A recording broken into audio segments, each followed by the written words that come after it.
Ladies and gentlemen, welcome to the Wrestling Pit Podcast. I'm your host. You can call me Shane or you can call me Punch, whatever you feel like calling me today. Shout outs to the Wrestling Pit Podcast crew, Chris, Hector, Little Big Man, Jeff. Love y'all guys. Today we are going to do a AEW review of last night Dynamite. Um, so This is going to be a brief, and this is going to be pretty quick. I do got my notes. I was in and out for the show because I was kind of busy at the time, so I kind of dipped in and out. So if I missed anything or I mispronounced people's names wrong, I'm sorry. Don't kill me. Uh, so A Dynamite, we're gonna start off with the opening segment with Heyman, Adam Page, Swerve, and Samoa Joe.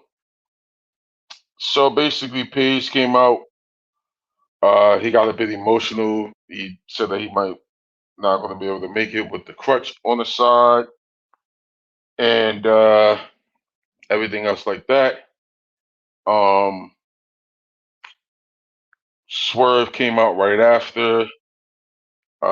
Said some things. Like I said, I was kind of in and out, so pardon me if I missed some parts, whatever. I know I came back to Samoa Joe coming out. Samoa Joe cutting a promo, basically saying like, "Yo, y'all not gonna beat me for the world title." Da, da, da, da. Hangman, no, Swerve cut a promo basically saying like, "Yo, I'll do whatever to get to the world title." Now, mind you, this is kind of a heel promo that he's cutting. So basically, he's saying like, "Yo, I'll do whatever to get to the world title," and you know, I I invade I went in people's homes before. So I'll basically is the type of person to do whatever I can or whatever I need to do to become world champion. Basically, long story short, Heyman Page and Swerve has been beefing through like the end of 2023. It was a segment where Swerve went to Heyman Page's house, so that's what he was referring to in the promo. Swerve hit him with the crutches, basically faking his injury, and basically that's what that was. Like I said, I was in and out, so don't mind me. But the first match on the card was FTR and Eddie Kingston versus Blackpool Combat Club, and for this six-man tag, it was pretty awesome. Started out as a wrestling type of feel, and then the match picked up itself. Um, B- BBC is basically got the win. I know for the Revolution pay per view, this was the go home show for um, the pay per view of Revolution. So I know it's going to be FTR versus John Moxley and Claudio, and then you have Eddie Kingston versus Brian Danielson for the what is it International Championship. I'm really excited for the tag match. I think the tag match is going to be dope. I mean, it's going to be awesome. But I'm more excited about Eddie Kingston and Brian Danielson a little bit because the build was actually solid. It started with the international classic. Basically, Brian Danielson saying Eddie Kingston's a bum. Brian Danielson spitted in this man's face. I mean, just totally just disrespected Eddie Kingston to the fullest. Eddie Kingston cut a promo saying, basically saying like, "Yo, you're gonna stop disrespecting me. If I win this, I want to fight you at Revolution. If I win this match, you got to shake my hand." Basically, show him respect. And yeah, Brian Danielson has been disrespecting this man since. Um, Brian Danielson playing the heel was great. Eddie Kingston playing the hero was awesome. Um, so I can't wait for it. Yeah, that's gonna be cool. Moving on to the next match, we got Orange Cassidy versus Nick Wayne. Now, before that, Will Ospreay cut a promo and said that he is officially full time with All Elite. Yes, I just hope that they book him correctly.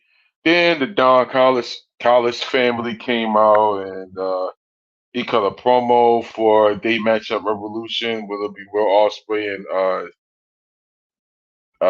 shit? I forgot the other guy's name. Please, like I said, don't come at me. Hold on, it's in my notes. Sasaki, I think that's his name. Yeah, okay. And then they cut a decent promo. Will Ospreay got in his face. I really like Will Ospreay. He's hilarious and he's really just being himself. And he was real great with the promo. Basically, just hyping the crowd up, saying that I'm full time, I'm all elite. This is my new home, basically. So that was cool. And I can't wait for that match at Revolution because I know them. They both can wrestle, so that's gonna be a dope match. So we got Orange Cassidy versus Nick Wayne. Uh, Christian Cage and them was out. They tried to interfere. Um, that turned around. Best friends and them came out, saved the day, basically. And Orange Cassidy is still your international champion. I don't understand why the international championship was on the line anyway in the first place, but whatever. And how in the world did Nick Wayne get a title shot? I don't know, but whatever. Basically, it just kind of set up Orange Cassidy and Robert Strong.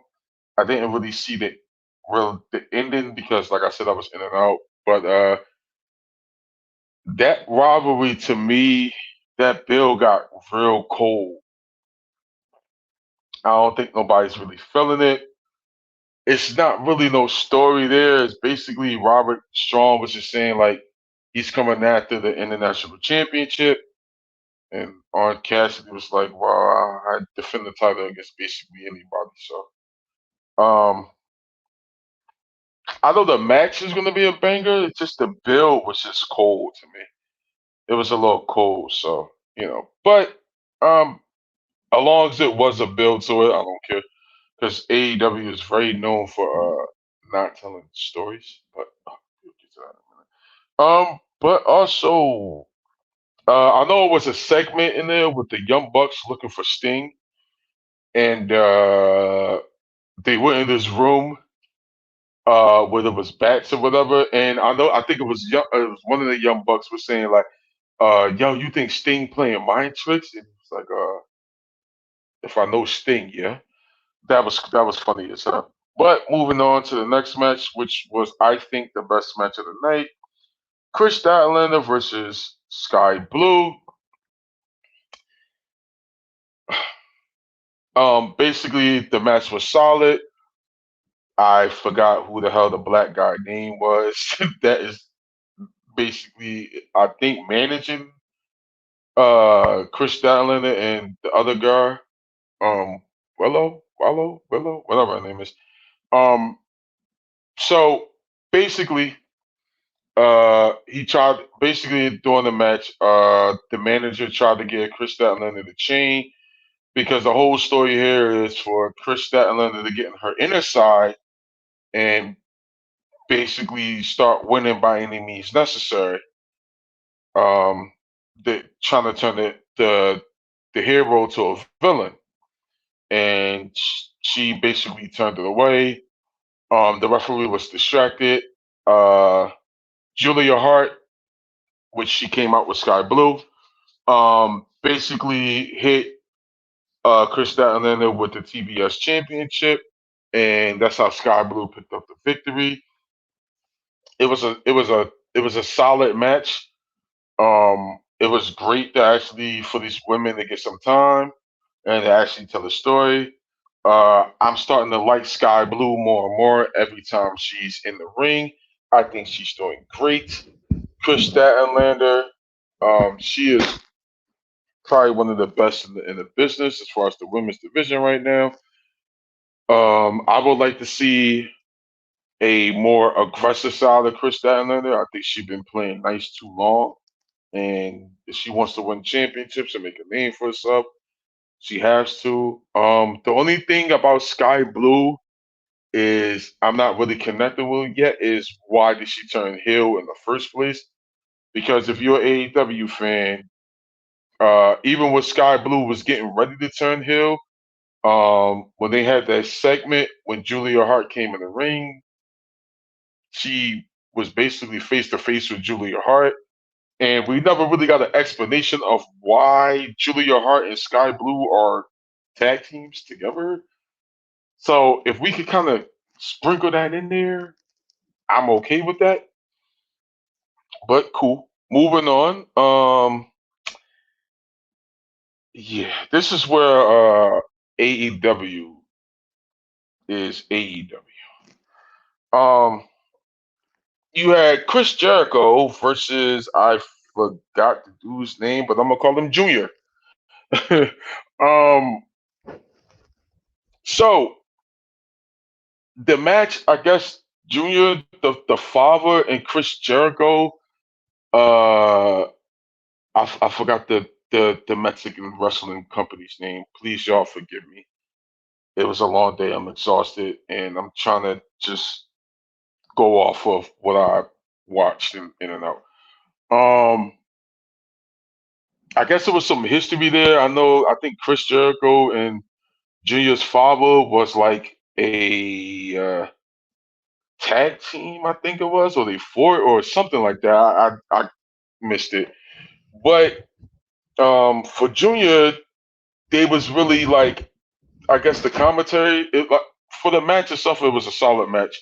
And Chris Jericho won with the with the uh with the submission. Also, he came out. Chris Jericho came out in his old Lionheart gear and all that. That was pretty dope. Um, but yeah, this is where AEW needs to start kind of show packaging an unfamiliar face. And I think AEW has a problem with that. Because some people don't know who that guy was last night, and they really don't. AEW just sucks at introducing people. It's horrible. It's terrible. They need to do something to where like maybe even like a 2 minute clip of just who the guy is and what was the story about. Because I know he kept saying Junior wanted to fight Chris Jericho like bad. I know the commentators were saying that, and I'm like, well, for what? And we got it a little bit from the commentary booth, but I wish we had a package. Pardon me. I wish we had a package of that history, so that way we could kind of get an idea of why this match to Junior was such a big deal. And I'm like, you know, I wish AEW could just throw some type of substance in there, something. Give me a little video package. You know what I mean? People be like, well, you could just Google it. No, no. I'm not trying to Google something that should be already on the screen. It should be already on the screen. Hey, this is who Chris Jericho is going against. Okay, who is he? What he's about? Where he's from? That should be already in the video package. Now I know when WWE does that, they do that well. They will introduce the new talent in the video package, and whatever the case may be, unless it's a jobber. So AEW need to work on that. Jesus. All right, but the match overall was solid. I'll give it a B. Whatever. But moving on, I think we was at the end of the show.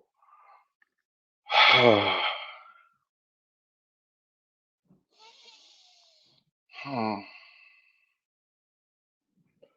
So basically, the Young Bucks came out and they was looking for Sting.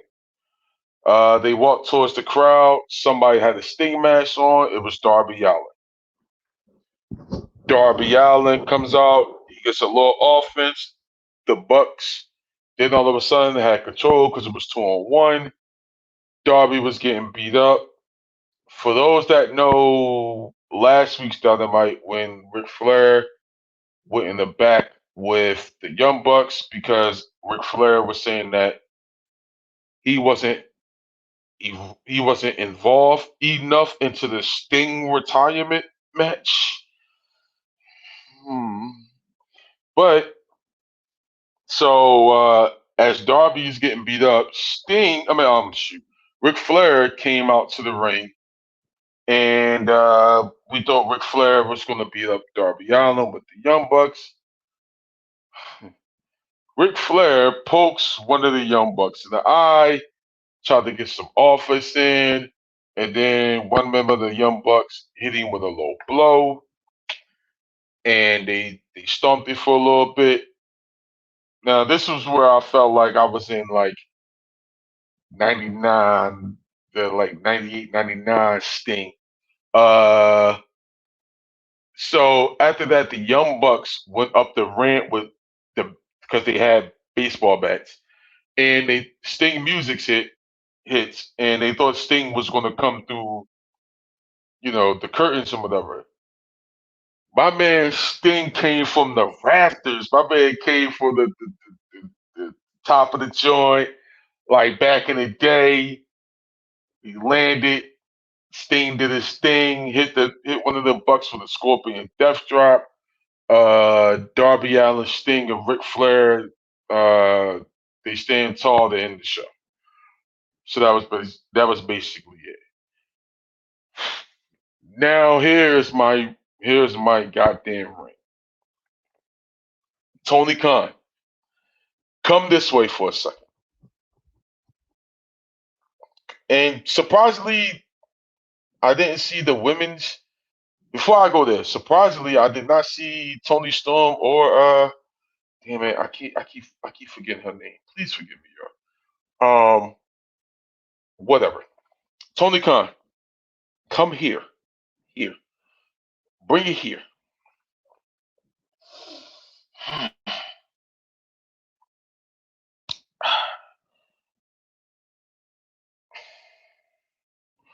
First of all, this is where AEW is having issues and problems. My opinion, write it in the comments, whatever. My opinion. AEW is having a lot of issues. And here's one of the issues I feel like they are having. It's too many people on that roster. Some of these guys is not even given TV time. You need to let some of these guys go. And I hate to be the one to be like, I don't like when people lose their jobs. I hate that. But in this, Tony Khan, you gotta go. Not Tony Khan. Sorry. Um, Tony Khan need to cut some people. You need to cut some people. You need to let them go. You need to kind of slim that roster down. Now, uh, Collision, which I like more than Dynamite, Collision should have its own show. You need to have a roster brand split. You need to split some of them titles in between the shows. And Rampage does not need to be a show no more. You literally can have Ring of Honor as your developmental center. And yeah, you can do it like that. You got enough people on the roster to where you can do a brand split with the show. Now I know some people are gonna be like, "Well, that's copying off of WWE." Well, they need to because they got way more than enough people on the roster. And then some people it's not even getting used. Britt Baker, I'm just saying. Number three, uh, some of these women need a lot of work in the ring. And I understand that you probably be the type of guy that like giving people chances, and that's okay. Some of these females need to get some training, and they need to get some training fast. Uh, what happened to that girl? What was it, like 2 weeks ago, when she got DDT straight on her head? I, the match should have ended. Um, so yeah, some of them girls need training. They need extra training, like fast. Uh, Number four, you need to start telling more stories in your company. I get it. Sometimes it's cool to throw random matches, and it's cool to give people chances. Also, people like build-ups. People like storylines, and people like drama.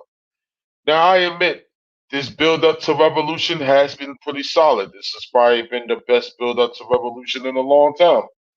It's been pretty solid. So I'm okay with this build-up. I'm cool with it. But we need to see more of that going forward.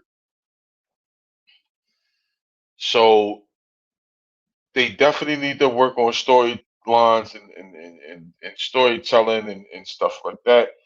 And everything, I think everything can be fine for AEW. They got the talent. I want to see these guys win. They got the talent. They just need to start putting the pieces together. And lastly, Ric Flair, come here. Come here. Come here. If you don't sit your 906-year-old ass down, what are you doing trying to get physical in the ring? You like 906 years old. You need to stop. You need to stop right now. Retire. It's over. Go in the back. Help the young bloods in the back. Why are you still trying to be in the spotlight? No, it's bad for you and it's looking bad. Dude, you barely can walk in the ring. You can't even get in between the ropes. Stop. You embarrassing yourself. You are a 16-time world champion. The match you had with Shawn Michaels was great. That should have been the end of it. Right there. That was perfect. The perfect way out. No, for some reason, you just want to keep going. And you just want to keep going. Why do you want to keep going? You old. Stop. Give up. That was bad what I seen last night. And Tony Khan, you should get beat up for letting this man even try to get physical. This man can't get physical. It's bad. It's looking bad. Even fans are saying that it's looking bad, bro. Ric Flair, sit your 907-year-old ass down. Please. It's over. Give up. Sit down. You should have just came out there with Sting and you should have just watched Sting have his last match. You looking bad, bro. You looking real bad. And Tony Khan, I should smack the you know what out of you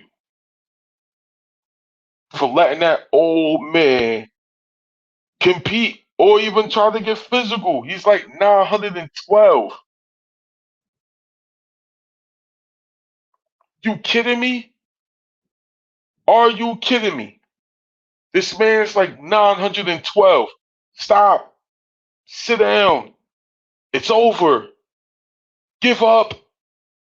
Damn. You got money. You rich. If that's the case, you still want to be in the wrestling business. Be a manager to somebody or help somebody in the back. Don't get involved in the ring and try to get physical with your old ass. What's wrong with you? Tony Khan, what is wrong with you? Letting this old man get physical. And then if he fall down and knock on wood, pass out or something, what the hell, Tony? Hmm. To all my AEW fans, no, I don't care what y'all say. AEW has a problem. Those problems I just said needs to get fixed. All of it. Letting the old man at 912 years old still try to compete. I'm being sarcastic when I say that. Competing or trying to get physical. The man is even trying to compete, y'all.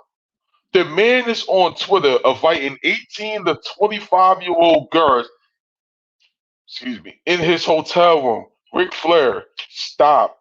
You need to stop. You like, stop. Just, God damn it.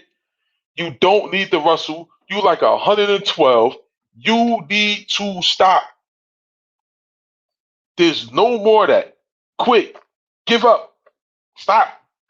You like 906. Your old ass. Tony Khan, come here. Come to this camera. Get that man the you know what out of here. It's time for him to retire. Sit down. Damn. And if y'all see a shadow behind me, that's my pain in the neck behind me, y'all. She's not a wrestling fan. She's just a wrestling heater. Nah. See what I mean? But Tony Khan, get his old ass out of there. He's 906 years old. He shouldn't be trying to get physical. That man going to die in that goddamn ring. Knock on wood. I don't want him to. But he's going to die in that ring. Tony Khan, get that man out of there. He's looking bad. He can't even get in between the ropes. What are we doing? And y'all cheering for it like some stupid idiots. Y'all fans is idiots cheering for that old ass man. What's wrong with y'all? Oh my God. AEW, y'all need to fix these issues. And please, for God's sake, for Will Ospreay, he's a great talent. He's a great talent. Please book him correctly. Cause what you did with damn, I can't even get his name together right now. With Jay White, I think that's his name. Jay White. Please tell me in the comments. With the bang bang scissor gang? No, no, no. That shouldn't even be a team. Uh mind you, the acclaim is probably the hottest tag team of all. And yeah, they walking around with trios belts that they barely defend. They just got belts for decorations because they barely defend it. Anyway, AEW, stop this shit. Get it together. Get it together. And y'all need to hire some writers that knows the business. So that way Tony Khan can stop writing the show. Having this old ass man on the goddamn show. What's wrong with you? He like 200 he like a, he like 10,010. God, oh. Anyway, thank y'all for tuning into my little rant today. This is your boy Punch. Please like, subscribe, comment on the Wrestling Pit Podcast YouTube channel. I love y'all. I appreciate y'all. Y'all have a good night.